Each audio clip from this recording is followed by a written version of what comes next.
సున్నతి అనేది ఎందుకు చేయించుకోవాలి? సదరు వ్యక్తి మతం మార్చిన తర్వాత నిజానికి ఖురాన్లో మత మార్పిడి చేస్తే పాపమని ఉంది అని కూడా అంటారంట. నిజమా కాదా? మత మార్పిడి పాపమా, నిజంగా దేవుడికి ఇష్టమా? ఒకటి. రెండోది, ఒకవేళ మతం మారితే అప్పటిదాకా ఉన్నటువంటి మానవుడు ఏ వయసులో ఉన్నా, 40లో ఉన్నా 50లో ఉన్నా సున్నతి ఎందుకు కింద లింగాన్ని కొద్దిగా కట్ చేసుకోవాలి? ఇది $1 మిలియన్ క్వశ్చనే. గతంలో కూడా అడిగిందే. ఆయనకి అనేక విషయాల తలంపులు వచ్చినాయి, ఆయన ఇబ్బంది పడ్డాడు, వీడియో డిలీట్ చేయమన్నది ఇలాంటి విషయాలపైన.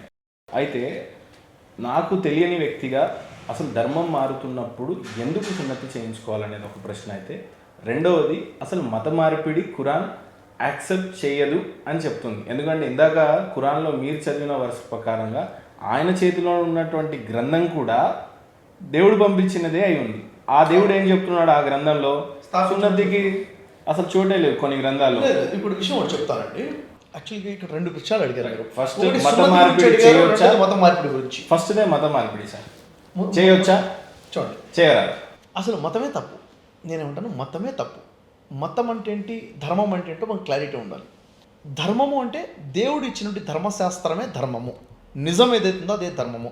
ఋషులు ఏదైతే బోధించారో, అంటే ప్రవక్తలు ఏదైతే బోధించారో అదే ధర్మము. ప్రవక్తల కాలం గతించిన తర్వాత అప్పుడున్నటువంటి గ్రంథ బోధకులు ఉంటారు కదా, అంటే వీళ్ళు ప్రవక్తలు కాదు, ఈ బోధకులు వారికి అనుగుణంగా ధర్మాన్ని మార్చేసుకున్నారు. ఇవన్నీ మతాలు. అంటే మతము అంటే ఏంటిది? ఒక మనిషి యొక్క మతి నుండి జనించినటువంటి అభిప్రాయము, తన ఆలోచన. ఉదాహరణ మనం చూద్దాం. ఫర్ ఎగ్జాంపుల్, వేదాలు, ఉపనిషత్తులు, భగవద్గీత, ఇక్కడ ఇది ధర్మశాస్త్రాలు, దీంట్లో ధర్మం ఉంది. దాన్ని బోధించుకుంటూ వచ్చింది ఏమిటి? ద్వైత సిద్ధాంతం కూడా వచ్చింది, అద్వైత సిద్ధాంతం కూడా వచ్చింది, విశిష్టాద్వైత సిద్ధాంతం కూడా వచ్చింది. అవునా లేదా? ఇంకా చెప్పాలంటే శైవులు వచ్చారు, వైష్ణవులు వచ్చారు, ఈ విధంగా చాలా వర్గాలు వచ్చాయి. ఇవన్నీ కూడా మతాలు అని చెప్పొచ్చు, అభిప్రాయాలు. ధర్మం ఎక్కడ ఉంది? గ్రంథాల్లో ఉంది. ఈ మతాలు ఏంటిది? ఒకరంటే ఒకరికి పడదు, ఇది తప్పని వారంటారు, అది తప్పని వీరంటారు. కోల్డ్ వార్ నడుస్తూనే ఉంటుంది. ఇంకా బైబిల్ గురించి చూసుకున్నట్లయితే బైబిల్ ధర్మశాస్త్రం, బైబిల్లో ధర్మం ఉంది. ఈ బైబిల్లో ధర్మం ఉంది. ఈ బైబిల్ని బోధించుకుంటూ బోధకులు ఇచ్చినటువంటిది ఏంటంటే ప్రొటెస్టెంట్స్ అని కొంతమంది, క్యాథలిక్స్ అని కొంతమంది, లేకపోతే బాప్టిస్ట్ అని కొంతమంది, ఈ విధంగా ఇంకా చాలా గ్రూప్స్ వచ్చేసాయి. ఇవన్నీ కూడా ఏంటి? మతాలు, అభిప్రాయాలు. ఒకరంటే ఒకరికి పడదు, అందరు దీన్ని పట్టుకునే ఉంటారు, అందరి చేతిలో బైబిలే ఉంటుంది, కానీ డివైడ్ అయి ఉంటారు. ధర్మం ఒకటే ఉంటుంది. అలాగే మనం ఖురాన్ని చూసుకున్నట్లయితే ఖురాన్ ప్రకారం కూడా ఖురాన్లో ధర్మం ఉంది, ధర్మశాస్త్రం ఇది. ఈ ఖురాన్ని బోధించే వారిలో చూసుకున్నట్లయితే షియాలు ఉన్నారు, సున్నీలు ఉన్నారు. సున్నీలు కూడా చాలా రకాల వర్గాలు వచ్చేసాయి. హనఫీ అని, సలఫీ అని, హంబలి, షాఫీ అని రకరకాల వర్గాలు వచ్చేసాయి. ఇక్కడ జమాతులు కూడా వచ్చేసాయి. అయితే ఇక్కడ ఒక జమాత్ అంటే ఇంకో జమాత్కి పడదు, ఒక జమాత్ అంటే ఒక జమాత్ని తప్పంటారు, వీళ్ళు నరకం పోతారంటే వాళ్ళు నరకంలోకి వెళ్తారని చెప్పేసి ఒకళ్ళు రద్దు చేసుకుంటారు. అంటే ఈ ప్రాబ్లం ఎక్కడ ఉంది? ఇప్పుడు హిందూ సమాజంలో ఉంది, క్రైస్తవ సమాజంలో ఉంది, ముస్లిం సమాజంలో కూడా ఉంది. క్లియర్ ఇది. అయితే ఇవే మతాలు. ఈ మతాలు, మత మార్పిడులు ఈ తప్పసలు. యాక్చువల్గా ఒక హిందూ ఏం చేయాలి? తన దగ్గర ఉన్న చెప్పండి సార్, ఏవైతే ఈ మతాలు ఉన్నాయో, మత మార్పిడి తప్పు. మతం మార్చుకున్న ఖురాన్లో ఎక్కడ కూడా మత మార్పిడి చెయ్యండి అని ఒక వాక్యం కూడా లేదు. మరి కన్వర్టెడ్, రివోటెడ్ అయిన వాళ్ళ పరిస్థితి ఏంటి? ఇక్కడ ఖురాన్ ఏం చెప్తుందో చూద్దాం. ఖురాన్ ఏం చెప్తుంది? మత మార్పిడి చేయొచ్చా, చేయరాదా? ఖురాన్ ఏం చెప్తుంది? మత మార్పిడి లేదు సార్. మత మార్పిడి ఖురాన్ చేయమని ఎక్కడ చెప్పట్లేదు అసలు. గతంలో నేను ఇంకో ఇంటర్వ్యూ సమీ గారిని అడిగినా కూడా ఆయన ఇదే చెప్తున్నాడు. ఏమని? మత మార్పిడి అనేది తప్పు, చేయకూడదు. మత మార్పిడి లేనే లేదు, మత మార్పిడి చేయకూడదు, మత మార్పిడి చేయమని ఖురాన్ ఎక్కడ చెప్పలేదు. మరి స్టేజెస్ మీద మీరు తొందరలో ఖయామత్కి గురవుతారు, నరకానికి పోతారు, స్వర్గం కావాలి అని అంటే అన్నని విశ్వసించండి, అంతిమ దినం సమీపంలో ఉంది అని చెప్పే బోధిస్తున్న దావ పండితుల పరిస్థితి ఏంటి? అసలు యాక్చువల్గా చేయాల్సి, దావ పండితులంతా అబద్ధపు బోధకులు అని ముద్ర వేయొచ్చు. అందరూ కాదు, ఎవరైతే మత మార్పిడికి గురి చేస్తున్నారో వాళ్ళు. ఎవరైనా ఒకరు వారి వర్గం వైపు పిలుస్తున్నారంటే తప్పు. అంటే హిందువులుగా మారుమనడం కూడా తప్పే. ఎవరు కూడా ఒక వర్గం వైపు పిలుస్తున్నారు నేను చూడలేదు. చూడండి, ఇక్కడ వర్గం అంటే మతమే కాకపోవచ్చు. హిందువులో నుంచి వైష్ణవులు వచ్చేసి శైవత్వం తప్పు, వైష్ణవమే తప్పు, కరెక్ట్ అని బోధించుకున్న వర్గ విభేదమే కదా. తన వర్గం వైపుకు, తన మతం వైపు, వర్గం వేరు మతం వేరు కదా సార్. ఇప్పుడు మతంలో వర్గాలు ఉన్నాయి సార్. హిందుత్వంలో వర్గం ఉంది కానీ మతం లేదు. ఎందుకు చెప్పండి? శైలవులు ఎప్పుడూ కూడా మా మతంలోకి రండి అని అన్నారు కదా. అల్టిమేట్గా మేము హిందువులమే, కానీ దేవుళ్ళని ఏ రకంగా కొలవాలి, ఏ రకమైనటువంటి పద్ధతులను అవలంబించాలి అనేదే గొడవ తప్పితే కానీ మీరు హిందూ మతంలోకి రండి అని ఏ హిందూ అన్నట్టు నేను చూడలేదు. కానీ మీరు క్రిస్టియన్లుగా మారండి అని బోధిస్తూ ఉంటుంది, మీరు ముస్లింగా మారండి అని బోధిస్తూ ఉన్నారు. వీళ్ళ పరిస్థితి ఈ మధ్యకాలంలో వీళ్ళందరూ కూడా హిందువులుగా మారుతున్నారు. అమెరికన్స్ హిందువులుగా మారుతున్నారు, రష్యన్స్ హిందువులుగా మారుతున్నారు, హిందూ దేవతను వాళ్ళు కూడా ఆరాధిస్తున్నారు అని చెప్పేసి వైరల్ అవుతున్నాయి. అంటే హిందూ ధర్మమే అసలు, హిందూ మతంలోకి వచ్చేయాలి అని చెప్పేసి. అంటే ఈ మధ్యన క్రైస్తవులని ముస్లింలను చూసి హిందువులు కూడా నేర్చుకున్నారు కొంతమంది. వాళ్ళు మత మార్పిడి చేస్తున్నారు, మేము చేయొద్దని చెప్పి మేము కూడా చేయడం మొదలు పెట్టేశారు. యాక్చువల్గా ఇలా జరుగుతుంది, మనం చూసాను, మీకు కూడా తెలుసు, మీడియాలో ఉన్న వ్యక్తి మీకే ఎక్కువ తెలుసు ఉండాలి. అన్ని మతాలు ఒకటే చెప్తున్నాయని మీ ఆలోచన, లేకపోతే మానవులు ఇన్ని మతాలు ఇన్ని గ్రంథాలు ఎలా మీరు దాన్ని ఏ రకంగా డెఫిఫై చేస్తారు? ఇక్కడ విషయం ఏంటంటే, మీరు అంటే చాలా పెద్ద ప్రశ్న అడిగారు, నాకు సమయం కూడా మీరు ఇస్తే నేను సమాధానం చెప్పగలుగుతాను. యాక్చువల్గా మతాలన్నీ ఒకటా అంటే మతాలన్నీ కూడా ముక్కలు అయిపోయాయి, వేరు మతాలు అయిపోయి. ధర్మం ఒకటే అని చెప్తాను, ధర్మం ఒకటే ఉంది. దీనికి సంబంధించి ఖురాన్లో ఒక వాక్యం చూస్తే మనకు క్లారిటీ వస్తుంది. వాక్యం చూద్దాం మనం. ఖురాన్ గ్రంథం మీరు ఒకసారి ఓపెన్ చేస్తారా? దీంట్లో మీరు ఖురాన్ చూస్తే సార్ 23వ సూరా, ఖురాన్లో 23వ సూరాలో 51 నుండి 54 వాక్యాలు చూస్తే 23లో పేజ్ నెంబర్ 459 ఇక్కడ చూడండి. 51 నుంచి 52 వాక్యాలు ఉన్నాయి కదా. 51 నుంచి 52, 51, 52 వాక్యాలు. తర్వాత 54 వరకు మనం చూస్తే ఇక్కడ చూడండి, ఓ ప్రవక్తలారా, అంటే ఒక ప్రవక్త గురించి కాదు ఇది, ప్రవక్తలందరికీ సంబంధించి స్వచ్ఛమైన వస్తువులను తినండి, మంచి పనులు చేయండి, మీరు ఏది చేసినా అది నాకు తెలియకపోదు, అంటే ఏది చేసినా దేవుడికి తెలిసిపోతుంది అన్నది. మీ ఈ సంఘం ఒకే సంఘం, అంటే ప్రవక్తలందరిది ఒకే సంఘం, మానవులందరూ కూడా ఒకే సంఘం అనమాట. నేను మీ ప్రభువును కనుక మీరు నాకు మాత్రమే భయపడండి. ఆ తర్వాత చూడండి, కానీ తరువాత ప్రజలు తమ ధర్మాన్ని వారిలో వారే ముక్కలుగా చేసుకున్నారు. అంటే దేవుడు ప్రవక్తలందరికీ ఋషులందరికీ ఇచ్చిన ధర్మం ఒకటే, కానీ తర్వాత అంటే ప్రవక్తల తర్వాత కాలంలో ప్రజలు ఏం చేశారట, వాళ్ళ ధర్మాన్ని ముక్కలుగా చేసుకున్నారు. నాకు అర్థమైనట్టుగా నేను, మీకు అర్థమైనట్టుగా మీరు, ఈ ముక్కలే మతాలుగా విడిపోయాయి అనమాట. అంటే ఇప్పుడు యాక్చువల్గా ముందు ధర్మం ఒకటే ఉంది, తర్వాత ముక్కలుగా మతాలు వేరైపోయాయి. అయితే నన్ను ఇక్కడ ఒక ప్రశ్న అడగనివ్వండి సార్. ఇప్పుడు ఈ ఖురాన్లో ఏముందనంటే వారు ముక్కలుగా చేసుకున్నారు అనే విషయం అంటుంది. అయితే ఇప్పుడు అథెంటిక్గా తీసుకోవాలి అని అంటే ఖురాన్ అవతరించేటప్పటికి ఏ మతం ఉండకూడదు అనేది నా ఆలోచన. ఎందుకంటే మొట్టమొదటి దివ్య ఖురాన్ ఇదే అయినప్పుడు, ధర్మగ్రంథం ఇదే అయినప్పుడు అప్పటికి ఇంకా ముక్కలు అవడానికి లేదు. ఆదాము హవ్వ సంతతి అని చెప్పి క్లెయిమ్ చేసుకునేటువంటి ఖురాన్ కానీ బైబిల్ కానీ చెప్పాల్సిన విషయం ఏంటంటే మీరు ఎలా బతకాలో చెప్పాలి తప్పితే కానీ అప్పటికే ప్రవక్తలకు మెసేజ్ ఇవ్వటం కానీ, అంటే ఇది ఎప్పటి నుంచి అప్డేటెడ్గా తీసుకోవాలి అని అంటే 1400 ఇయర్. మీరు చాలా వాల్యూడ్ క్వశ్చన్ అడిగారు. ఇదే మొదటిసారిగా అవతరిస్తున్న గ్రంథం కాబట్టి అప్పటికే ముక్కలైపోయారు అని చెప్పే అవకాశం లేదు, ఇప్పుడే ధర్మం వస్తుంది కాబట్టి.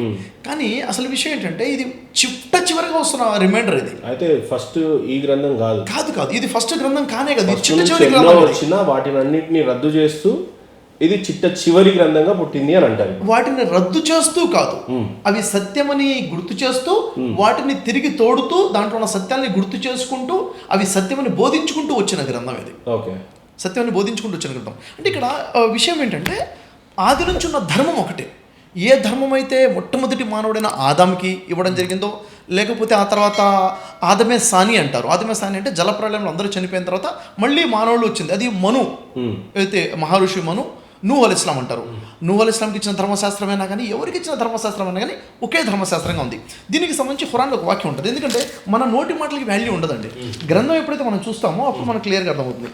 ఇక్కడ ఈ వాక్యంలో సూర్య ఆలయం 23లో 51, 52 చదివాం కదా, 53, 54 చూడండి. కానీ తర్వాత ప్రజలు తమ ధర్మాన్ని వారిలో వారే ముక్కలుగా చేసుకున్నారు, ప్రతి వర్గం తన వద్ద ఉన్న దానితో ఆనంద పరవశమై ఉన్నది. అంటే ఇప్పుడు నేను ఒక మతాన్ని తయారు చేసుకుని ఇదే కరెక్ట్ అని నేను సాటిస్ఫైగా ఉన్నాను, మీ మతంతో మీరు సాటిస్ఫైగా ఉన్నారు. ఇది ప్రస్తుతం ఉన్నటువంటి సిచ్యువేషన్. అయితే ధర్మం ఇది కొత్తది కాదు, పాత ధర్మం అని చెప్పడానికి ఖురాన్లో 42వ సూరా తీయండి ఒకసారి. 42వ సూరా 13వ వాక్యం. దాంట్లో 13వ వాక్యాన్ని తీసుకుంటే 42 లో 13 641వ పేజీ 641 పైన ఉంది చూడండి 13వ వాక్యము. ఆయన నూహు ప్రవక్తకు ఆజ్ఞాపించిన ధర్మాన్నే నీకు కూడా నిర్ణయించాడు. అని ఎవరు చెప్తున్నాడు? దేవుడు ముహమ్మద్ ప్రవక్తతో చెప్పడం జరుగుతుంది. అంటే నీకు కొత్త ధర్మం ఇవ్వట్లేదు. ఇంతకుముందు నూహు ప్రవక్తకి ఏదైతే ధర్మాన్ని ఇచ్చానో అదే ధర్మాన్ని నీకు ఇస్తున్నాను, కొత్త ధర్మం కాదు. దానినే ఇప్పుడు నీ వైపుకు మేము వహీ ద్వారా పంపిస్తున్నాము. దేనిని? నూహు ప్రవక్తకి ఇచ్చిన ధర్మాన్ని వహీ ద్వారా అంటే శబ్ద రూపంలో పంపిస్తున్నాను. దానినే అంటే ఆ ధర్మాన్నే మేము ఇబ్రాహీముకు, మూసాకు, ఈసాకు బోధించాము. ఈ ధర్మాన్ని స్థాపించండి అని, దాని గురించి విభేదాలకు లోను కాకండి అని తాకీదు చేశాము. అంటే ఒకే ధర్మం అందరికి ఇచ్చాను కదా, విభేదాలకు లోను అవ్వద్దు, అందరూ కలిసికట్టుగా ఉండని చెప్పడం జరిగింది. ఇక్కడ గమనించండి, ఇక్కడ నూహు అంటే ఇక్కడ భారతదేశానికి సంబంధించిన మహర్షి మను, అంటే భారతదేశ ప్రవక్తకి ఇచ్చినటువంటి ధర్మమే. అంటే ఇక్కడ సనాతన ధర్మం అనుకుంటే ఈ సనాతన ధర్మాన్ని మొహమ్మద్ ప్రవక్తకి ఇచ్చాడు తప్ప కొత్త ధర్మాన్ని ఇవ్వలేదు. అంటే ఇప్పుడు మొహమ్మద్ ప్రవక్త వారికి బోధించినటువంటిది ఏదైనా ఉంది అని అంటే అది సనాతన ధర్మమే అరబీలో బోధించారు. ఓకే. అంటే ఖురాన్లో ఏముంటుందంటే మొహమ్మద్ ప్రవక్త అంటారు ఇది దీనుల్ ఖయ్యీం అంటాడు. ఈ దీనుల్ ఖయ్యీం అంటే ఇదే సనాతన ధర్మము, ఇది అరబీలో బోధించడం జరుగుతుంది. ఒక విషయం అండి, భగవద్గీతలో మనం చూసుకుంటే 4వ అధ్యాయంలో ఉంటుంది. కానీ మీరు తప్పుగా అనుకోకపోతే ఖచ్చితంగా విచక్షణ ఉండే చెప్తున్నారు అనుకుంటున్నారు. రేపు మీ పెద్దల నుండి మీకేమన్నా ఇబ్బంది, మాకు ఏ రకమైన ఇబ్బంది రాదు, కానీ మీకేమన్నా వచ్చే ఇబ్బందులు ఉన్నాయో చూడండి. ఎందుకంటే మొహమ్మద్ ప్రవక్త వారికి బోధించింది సనాతన ధర్మమే అని అంటారు. సనాతన ధర్మమే అరబీలో బోధించడం జరిగిందని. ఇప్పుడు మీరు మాలాగా ఉండాలి కానీ మీరు మీలాగా ఎందుకు ఉంటున్నారు? ట్రెడిషనల్ నేనైనా కల్చర్ అయినా లేదు, నేనైనా మీరైనా ఎలా ఉండాలంటే ధర్మశాస్త్రం చెప్పినట్టుగా ఉండాలి. మనం ఎక్కడైతే పుట్టామో ఆ కల్చర్లో ఉండాలి. ఆ కల్చర్ గురించి మేము మీకు చెప్తాను. ఎందుకంటే మీరు ఒక మాటలోనే పెద్ద ప్రశ్న ఉంటుంది, నేను సమాధానం చెప్పాలంటే, ఎందుకంటే మనం మాట్లాడే ఆధ్యాత్మిక విషయం కాబట్టి చాలా సున్నితమైన విషయం, ఏది వదిలిపెట్టకుండా ఒక్కొక్కటి మాట్లాడుకుంటూ వెళ్తే బాగుంటుంది. ఇక్కడ చూడండి, భగవద్గీతలో మనం వస్తాం, ఖురాన్ వాక్యంలోకి వస్తాను. భగవద్గీతలో చూడండి 4వ అధ్యాయము జ్ఞానయోగంలో 7-8 వాక్యాలు మనం చూసుకుంటే, 7 ఒకసారి మీకు ఇస్తున్నాను, చదువుతారా? 7-8 శ్లోకాలు భగవద్గీత. అక్కడ మార్కర్తో ఉంది కదా,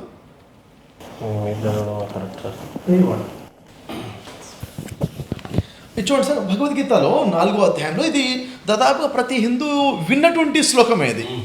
ఇది చూసుకున్నట్లయితే, ఓ అర్జున, ఎప్పుడెప్పుడైతే ధర్మము క్షీణించి అధర్మము వృద్ధి చెందుతుందో అప్పుడప్పుడు నన్ను నేను సృష్టించుకుంటాను, అంటే నేను అవతరిస్తాను అని చెప్పడం జరిగింది. పరమాత్మ చెప్పడం ఏంటిది? ఎప్పుడెప్పుడు ధర్మం క్షీణిస్తుందో అప్పుడప్పుడు నేను అవతరిస్తాను ధర్మాన్ని బోధించడం కోసం అని చెప్పేసి. వచ్చిన తర్వాత ఏం చేస్తాడు?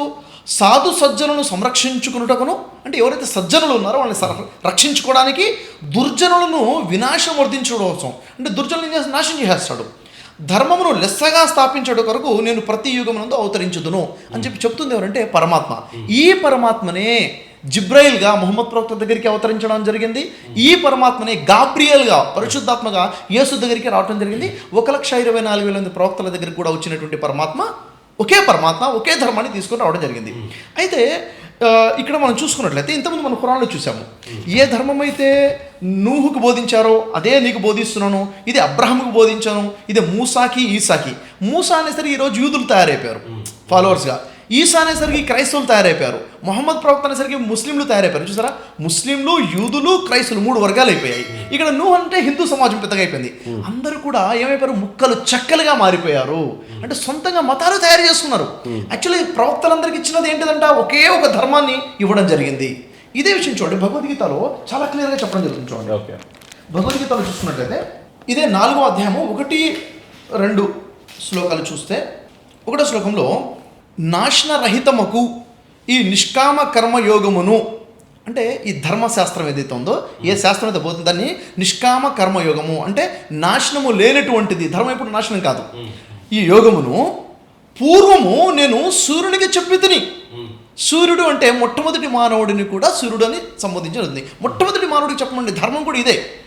సూర్యుడు వైవస్వత మనుహుకు మనుహుకు బోధించను. ఖురానే ఉంటుంది, నూహుకు బోధించిన ధర్మాన్ని నీకు బోధిస్తున్నాను అని చెప్పడం జరిగింది. ఇక్కడ నూహ్ అనే కాంట్రడిక్షన్ ఎలా మిక్స్ చేయగలరు మీరు? ఎలా అంటే నమ్మని వారికి ఇదే కరెక్ట్ అని చెప్పగలరు? ఒక విషయం చెప్తాను. ఇక్కడ ఎవరు పడితే వాళ్ళు మాట్లాడలేరేమో. మీరు అన్నారు మీరు ఈ మాట చెప్తే ముస్లిం పండితుల నుంచి ఏమైనా కాంట్రడిక్షన్ వస్తుందేమో, ఇబ్బంది వస్తుందేమో. ఎందుకంటే యాక్చువల్గా నేను ఏది తెలుసుకున్నా ఏది చేసినా కానీ పండితులతో సంప్రదించే నేను చేస్తుంటాను. ఖురాన్ అవగాహన నేను నేర్చుకున్నానంటే ఖురాన్ పండితులు ఆలింల దగ్గర నేర్చుకున్నాం. మన సొంతంగా అంత జ్ఞానం లేదు, నేను ఆలింని కాదు, కానీ ఆలింల దగ్గర నేర్చుకున్నాం. అయితే ఎప్పుడు కూడా ఖురాన్ చెప్తున్న విషయం ఏంటంటే 3వ సూర 64వ వాక్యంలో ఉంటుంది, ఖుల్ యా అహ్లల్ కితాబ్ తాలౌ ఇలా కలిమతిన్ సవాయిన్ బైననా వ బైనకుం. ఓ గ్రంథ ప్రజలారా, మీకు మాకు సమానమైన విషయాల వైపుకు రండి. చూడండి మహేంద్ర గారు, ఇప్పుడు మీకు నాకు ఒక 10 విషయాలు సమాంతరంగా ఉన్నాయనుకోండి. మీరు తెలుగు మాట్లాడతారు, నేను తెలుగు మాట్లాడతాను, మీది తెలంగాణనే, నాది తెలంగాణనే, మీరు ఇండియనే, నేను ఇండియనే, ఇలా చూసుకుంటూ వెళ్తే సమాంతర విషయాలు చాలా ఉన్నాయి. అవునా లేదా? మాట్లాడుకోవచ్చు. మీరు సమాజం గురించి ఆలోచిస్తారు, నేను సమాజం గురించి ఆలోచిస్తాను. విభేదాలు ఆలోచించుకుంటే మీరు హిందూ, నేను ముస్లిం అనేసరికి ఏమైపోతుంది? విభేదాల గురించి మాట్లాడడం ధర్మం చెప్పట్లేదు. ఎప్పుడు కూడా సమాంతరంగా మాట్లాడండి, కలపండి, కలిసి కూర్చొని స్నేహంగా మాట్లాడితే విషయం క్లియర్ అవుతుంది. అయితే ఇక్కడ ఏం చెప్పడం జరుగుతుంది చెప్పండి. ఈ ధర్మశాస్త్రాన్ని ముందు సూర్యుడికి బోధించింది, అంటే మొట్టమొదటి మానవుడు ఇక్కడ ఆదముకు బోధించారని ఉంటుంది. ఇదే మళ్ళీ ఎవరికి బోధించాడు? మనువుకు బోధించి ఉపదేశించింది. మను తర్వాత ఇక్ష్వాకులకు బోధించింది. ఇక్ష్వాకులకి ఈ ధర్మాన్ని బోధించడం జరిగింది. అక్కడ చూసుకున్నట్లయితే అబ్రహాముకు బోధించారు, మోషేకి బోధించారు, ఈసాకి బోధించారు. ఇదే ధర్మం మొహమ్మద్ ప్రవక్త బోధించారు. అందుకే అంటారు మొహమ్మద్ ప్రవక్త ఖురాన్లో ఇదే దీనుల్ ఖయ్యీం అంటారు, ఇదే సనాతన ధర్మం అంటారు. అంటే మొట్టమొదటి మానవుడి దగ్గర నుంచి చిట్ట చివరి మానవుడి వరకు దేవుడిస్తున్న ధర్మం ఒక్కటే. ఆ ధర్మం ఏమిటంటే, ఓ మానవులారా, మిమ్మల్ని సృష్టించిన ఆ పరమాత్ముడు ఒక్కడే ఉన్నాడు, ఆ అక్షర పరబ్రహ్మ ఒక్కడే ఉన్నాడు, ఆయనకి మీరు అకౌంటబుల్గా ఉన్నారు, అహంకారంగా ఉండబాకండి. ఎందుకంటే ఏది నాది కాదు, నేను మాట్లాడుతున్నాను గొంతు నాది కాదు. షఫీ గారు, ఇక్కడ వాక్యాలని మీరు సిమిలర్గా మ్యాచ్ చేసినంత ఈజీగా రెండు ఒకటిగా బోధించేవి అయితే కావు. కారణం ఏంటంటే ఇక్కడ అంతిమంగా ఖురాన్ చెప్పేటువంటి విషయాలు ఏంటంటే, మీరు చనిపోతారు, చనిపోయిన తర్వాత మీ ఆత్మను ఖచ్చితంగా అక్కడ తీర్పు దినం తీరుస్తాడు. ఏమని? నువ్వు పాపాలు చేస్తుంటే స్వర్గానికి కానీ నరకానికి కానీ ఇక్కడ ఈ జడ్జిమెంట్ డే అనేది అయిపోతుంది. అక్కడితో ఆత్మ ఏమవుతుంది అనేది ఖురాన్ ఏం చెప్పింది అనేది మీరు చెప్పాలి. తర్వాత శాశ్వతమైన మోక్ష పదవిని పొందుతారు. ఇప్పుడు ఇక్కడే ఉండేది హిందూ గ్రంథాలు చెప్పేవి ఏంటంటే, మీకు మోక్షం ఉంటుంది, అవును, ధర్మం ఉంటుంది, అవును, లేదు మీకు జన్మలు ఉంటాయి. ఎన్ని జన్మలు అని అంటే, పాపం చేయడానికి మంచి కర్మలు ఉంటే మంచి కోసం పుడతారు, చెడు చేస్తే చెడు కోసం పుడతారు. అట్లా ఎన్ని జన్మలు ఉంటాయంటే మోక్షానికి చేరుకునే అంత మంచి నువ్వు చేసినప్పుడు అప్పటిదాకా మీ ఆత్మకి కావాల్సినన్ని జన్మలు ఉన్నాయని చెప్తుంది. మీకేమో ఒకటే ఆత్మ ఉంది, ఇప్పుడు మీకు జన్మలు లేవు. మీరేం చెప్తున్నారంటే ఒక విభేదం చెప్తున్నారు. విభేదం కాదండి, ఇట్లా అనేక విషయాలు. ఇప్పుడు మీరు చూడండి, ఇక్కడ అదే గీత ఏం చెప్తుంది? ఈవెన్ అశ్వమేధ యాగం చేశాడు రాముడు. మీరు చదువుతుంది గీతే కాబట్టి రామాయణంలో చూసినట్లయితే దాని తర్వాత వచ్చింది అంటే, ముందు మాకు రామాయణం జరిగిపోయింది. అక్కడ చూస్తే ఖచ్చితంగా యాగాలు హోమాలు ఉంటాయి. మీ దగ్గరకు వచ్చేసరికి యాగాలు హోమాలు అనేవి లేవు. చండీ యాగం ఉంటుంది, మళ్ళీ అది దేవుళ్ళే చేశారని ఉంది. భాషలు మారొచ్చు, విధానాలు మారొచ్చు, పద్ధతులు మారొచ్చు, కానీ సృష్టికర్త పరమేశ్వరుడు ఒకడే ఉన్నాడు. ఆయన ఆజ్ఞలకి లోబడి జీవితం గడపాలి. చూడండి, దేవుడు ఖురాన్లో ఏం చెప్తాడు చూడండి. ఇప్పుడు ఒక్కొక్క ప్రవక్తకి ఒక్కొక్క షరియత్ జీవన విధానాన్ని ఇచ్చానని చెప్తాడు. కానీ ఎవరికి చెప్పినా ఒకే విషయం చెప్పాడు. ఏంటిది అది? మీలో అహంకార రహితంగా ఆయనకి లోబడండి, ఆయన ఆజ్ఞాపాలన చేయండి. ఇది మాత్రం కామన్. 2 విషయాలు చెప్తాను మహేంద్ర గారు. ఇక్కడ డిఫరెన్సెస్ మాట్లాడుకుందాము అనుకుంటే జీవితంలో మనం కలవలేము. ఇది డిఫరెన్స్ అనలేదు, ఒకటి కామన్ విషయం మాట్లాడుకుంటే కలవచ్చు. యాక్చువల్గా ఖురాన్ ఏం చెప్తుందో చూద్దాం సార్. మత మార్పిడి చేయాలా? అసలు ఖురాన్ కోరుకుంటుంది ఏంటి? దాంట్లో ఖురాన్లో మీరు చూసినట్లయితే 7వ సూర ఓపెన్ చేయండి, 35వ వాక్యంలో, పేజ్ నెంబర్ 204. ఆదము సంతానమా? ఆదము సంతానం అంటే ఎవరు సార్? మనుషులందరూ. అంటే మానవులందరూ అని చెప్పేసి మానవుడు సంతానం అంటే మనందరం కూడా ఆయన సంతానం కాబట్టి మానవులందరికీ చెప్పబడుతున్న వాక్యం ఇది. జ్ఞాపకం ఉంచుకోండి, ఒకవేళ మీ వద్దకు స్వయంగా మీలో నుండే నా ఆయతులను అంటే నా వాక్యాలను వినిపించే ప్రవక్తలు వచ్చినప్పుడు అవిధేయత నుండి తనను తాను కాపాడుకుంటూ తన వైఖరిని సంస్కరించుకునే వానికి భయం కానీ దుఃఖము కానీ కలిగే అవకాశము లేదు. అంటే ఇక్కడ ఏం చెప్పడం ఉంది? ఎవరైతే తమ వైఖరిని సంస్కరించుకుంటారో వారికి భయం లేదు, దుఃఖం లేదు. ఎవరైతే మతం మార్చుకుంటారో వారికి భయం లేదు, దుఃఖం లేదని ఉందా? సంస్కరించుకోమని చెప్తుందా? మిమ్మల్ని మీరు సంస్కరించుకుంటే మీకు భయము లేదు.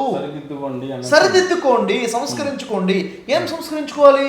మనిషిలో 2 విషయాలు ఉంటాయి. ఒకటి రెస్పాన్సిబుల్ మైండ్ సెట్, ఒకటి irresponsible mind set. Responsible mind set అంటే ఏంటిది? నేను చేసే ప్రతి పని కూడాను జవాబుదారీగా ఉన్నాను. అంటే నేను మంచి చేస్తే నేను మంచిని యాక్సెప్ట్ చేయాలి, చెడును దూరం చేయాలి. ఎందుకు? నేను చేసే ప్రతి క్రియ కర్మకి ప్రతిఫలం ఉంది, కర్మఫలం ఉంది. కర్మఫలం ఇచ్చేది ఎవరు? పైన పరమేశ్వరుడు ఉన్నాడు, ఆయన చూస్తున్నాడు, ఆయన కర్మఫలాన్ని ఇస్తాడు. కాబట్టి నా జీవితానికి నేను అకౌంటబుల్గా ఉన్నానని బాధ్యతాయుతంగా ఉండాలి. సో మానవత్వంగా ఉండాలి, నీతిగా ఉండాలి. ఇర్రెస్పాన్సిబిలిటీ ఏంటి? ఎలా ఉంటుంది అంటే నీలో నువ్వు సంస్కరించుకోమని ఉంది కానీ మతం మారమని లేదు. మతం మారమని అయితే యావత్ ఖురాన్లో ఎక్కడ లేదా సార్? లేదు, పూర్తి ఖురాన్లో ఎక్కడ కూడా మతం మారమని. ఇప్పుడు దావ మైదానంలో దావ పండితుల పరిస్థితి ఏంటి? సంస్కరించుకోవాలి సార్. ఇక్కడ విషయం ఏంటంటే, ఒక వ్యక్తి, ఇప్పుడు ఉదాహరణ ఎగ్జాంపుల్ చెప్తాను. ఒక వ్యక్తి ఉన్నాడు, ఆయన పేరు వెంకట్రావు ఆయన ఒక గజ దొంగ అనుకుందాం, దొంగతనాలు చేస్తుంటాడు. ఆ వెంకట్రావుని కొంతమంది క్రైస్తవులు కలిసేసి మాట్లాడి మా మతంలోకి వచ్చేసాయని చెప్పారు. ఆయన వెంకట్రావు కాస్త క్రైస్తవుడిగా మారిపోయాడు. ఏంటి? జాన్ పాల్ అయిపోయాడు. పేరు కూడా పెట్టేశారు మీరు, జాన్ పాల్ అయిపోయాడు. అంటే మతం మారిపోయాడు, పేరు కూడా మారిపోయింది. ఇప్పుడు ఊరు కూడా మారిపోవాలి. ఊరే ఉంది, గుడికి వెళ్ళామని చర్చికి వెళ్ళడం మొదలు పెట్టేశాడు. కానీ ఒకటి మారలేదు. ఏం మారలేదు? అది బుద్ధి మారకుండా దొంగ వెంకట్రావు కాస్త దొంగ జాన్ పాల్గా ఉన్నాడు. ఇప్పుడు సమీకరణాలు సమకూర్చుకోలేదు లోపల. అయితే కొంతకాలానికి ఆ జాన్ పాల్ దగ్గరికి ముస్లిం వెళ్ళాడు అనుకున్నాం.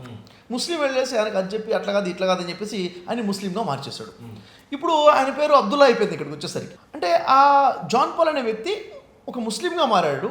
కానీ అతను బుద్ధి మారకపోతే, అతను దొంగ అబ్దుల్లాగానే ఉంటే ఏం లాభం చెప్పండి? అంటే పేరు మారినంత మాత్రాన మత మార్పిడి వల్ల కాదు, మనిషి సంస్కరణ జరగాలి. దేవుడి వాక్యంని చదివి తెలుసుకొని సంస్కరించుకోవాలి తప్పితే గాని పరమేశ్వరుడు ఒకడు ఉన్నాడు, పైవాడు ఒకడు ఉన్నాడు, ఆయన చూస్తున్నాడు, వింటున్నాడు, నా కర్మలకి ప్రశ్న అడుగుతాడు, అకౌంటబిలిటీ ఉంది, జవాబుదారీగా ఉండాలి. ఏ పేర్లు మార్చుకున్నా లాభం లేదు. సో మత సంస్కరించుకొని చెప్తుంది, చేయకూడదు. సంస్కరించుకొని చెప్తుంది. మత మార్పిడి అనేది చేయకూడదు. మతమే తప్పంటానే. మతమే తప్పనప్పుడు మత మార్పిడి తప్పైపోతుంది. పూర్తి ఖురాన్లో మత మార్పిడి ఎక్కడ లేదు.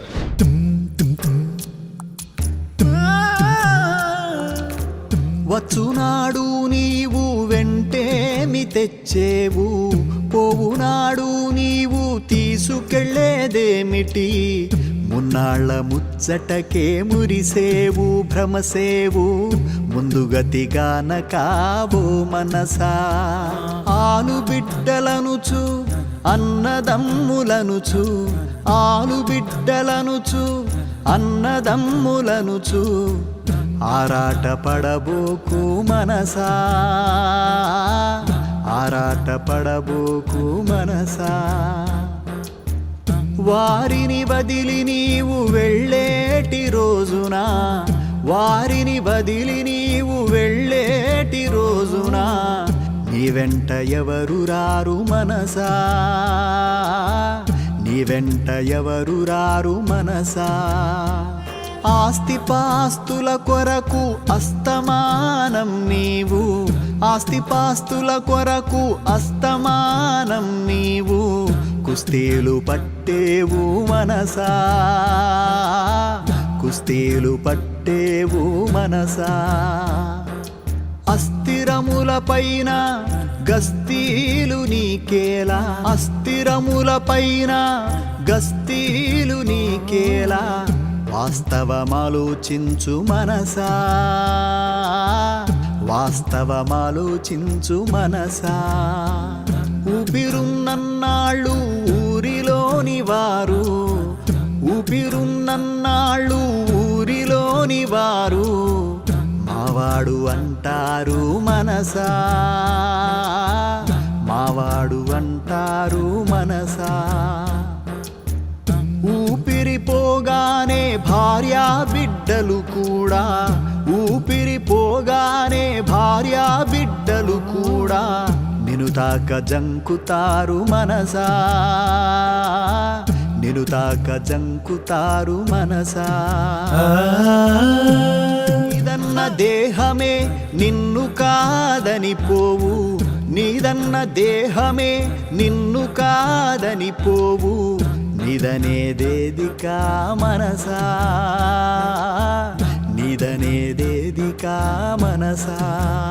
ఎవరిది ఏదీ లేదు, ఏదీ నీతో రాదు, నిజమింతే తెలుసుకో మనసా, నిజమింతే తెలుసుకో మనసా.